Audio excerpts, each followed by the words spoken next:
Hi, I'm Andy from AC Speedtech here in Cheshire in the UK.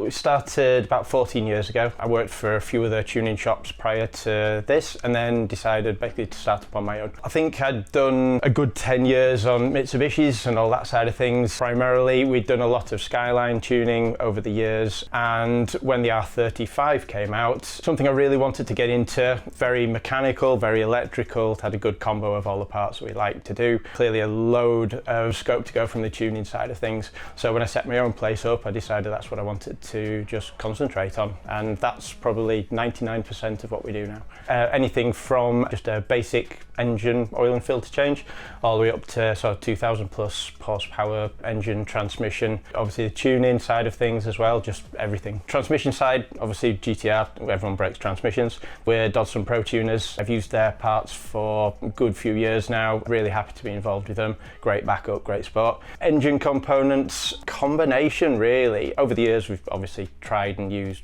everything. We seem to have settled on stuff that we know works and is just reliable and just at a sensible price point for everyone as well. We work with Callies in the States, Kelford camshafts, again we're dealers for them. We use a lot of their components and stuff. Turbos, turbo kits, obviously turbo tech changes, you know, yearly, so a lot of the time you're just using the latest and greatest.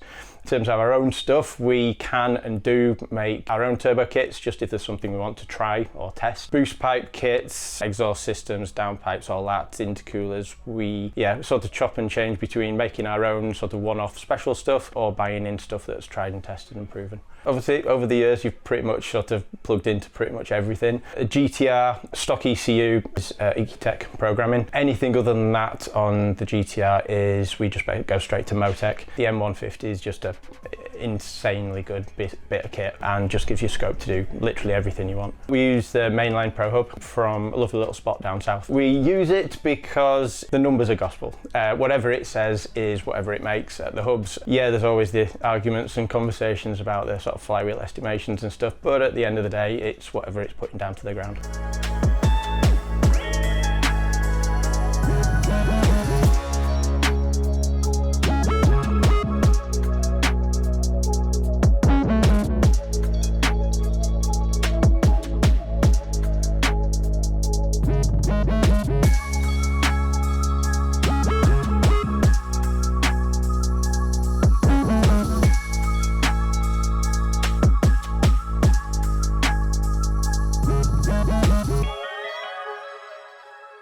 Guy called Mix, really good customer of ours. It's a built 3.2 litre. It's got a large EFR turbo on it. We've actually just got it in at the moment for a raft of Haltech ECU dash, a load of other upgrades. Makes about 800 horsepower, but it's sort of done that under his right foot, which is a bit of a challenge for anyone. Externally, it's got pretty much the Z-Tune front end on it, T37 wheels, which are like classic for a 34, and of course the R35 big brake kit all around. So the Blue R35, that's a good customer of ours called Alex, built as a fast road, occasional track use car. The key bit he wanted was not too much power, so it makes about 800 wheel-ish, something like that. It's got 3.8 litre motor, fairly basic spec, set of our hybrid turbos, but then from a handling and everything else point of view, we've got KW suspension. It's got sort of fairly hefty brake upgrade, wave track diffs front and rear, full complement of Dodson gear set in it. That's of course on Motec as well. We don't necessarily need it at that power level, but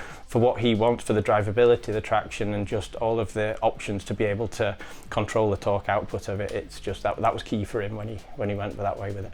That's James's 35. That started off as I definitely don't want more than 1,000 horsepower. It's now knocking on the door of 2,000 horsepower, and that is 4.1 stroker, fully built heads. It's got a very large, basically the largest turbo kit you can fit in stock location. We've just had a few issues with the transmission, so Dodson's stepping in and we're putting one of their insane duty gear sets into it. Again, Motec of course, just to keep everything in order and make sure everything runs right. But yeah, that's sort of Yeah, well north of 1800 wheel at a nice sensible sort of 50 pounder boost. Its aim was to do an 8, which it will do with ease. I think it's the GTR platform, especially in this country with our wonderful tracks that we've got to play on. I think roll racing is going to get pretty big for us over here, and something like that would be, to be honest, pretty ideal for it. That is just your average common or garden Renault Kangoo. It's owned by Rick, who's also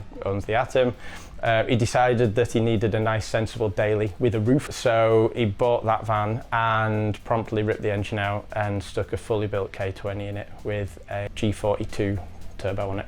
Genuinely, he wants to be able to daily drive it. That was literally it. Obviously, he had lots of fun in the Atom and decided that he liked that sort of power, so then decided he wanted it in a little sensible little van as well.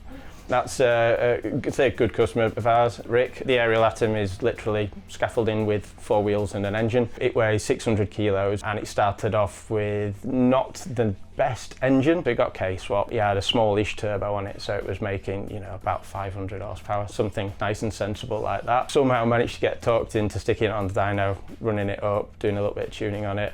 And then it was like, oh, well, if we try this, and how about one of these? And if we add this, and this would be really cool. We ended up with that as it is now, which is the same K20 built motor. It's not a massive built engine.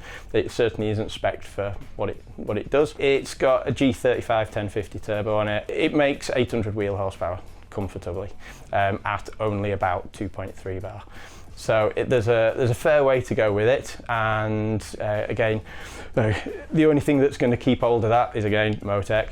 So that's on Motec, and he's been kicking 7 bells out of that for about a year and a half now. It's done multiple events and it's not done so much as a single misfire, but it's absolutely faultless. Clearly needs a bit more power because it's a bit slow at the moment, and there's talk of 4-wheel driving it, but essentially where we are with it at the moment is it just needs a lot more of the Motec switches turning on and the new software variant, which is all torque managed, so we can actually try and control the power a little bit better.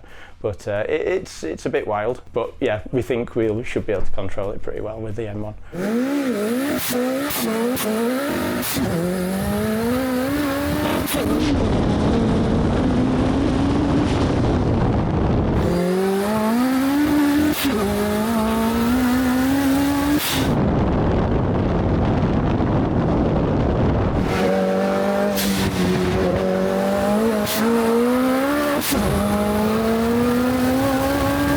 Yep, we'll swap you over.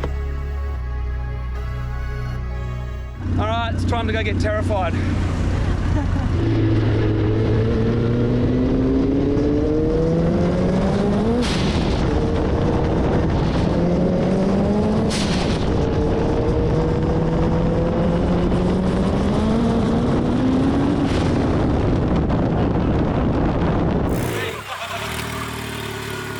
You can't give this to people.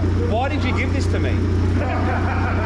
Well, you didn't crash it, everybody else has driven it. No, I'm serious. I completely understand why anyone who drives it just... Oh, yeah. He's powerless to drive it straight or... This is the second car that I've said, don't let anyone drive it, they'll die.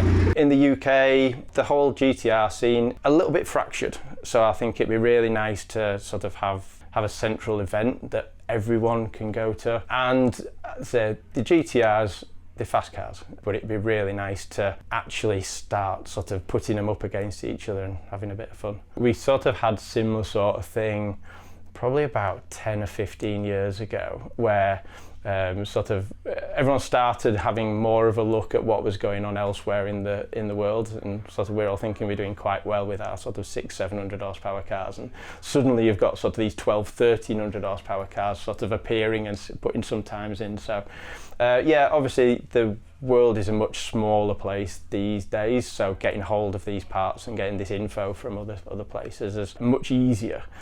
So yeah, hopefully we're a little bit more up to speed these days.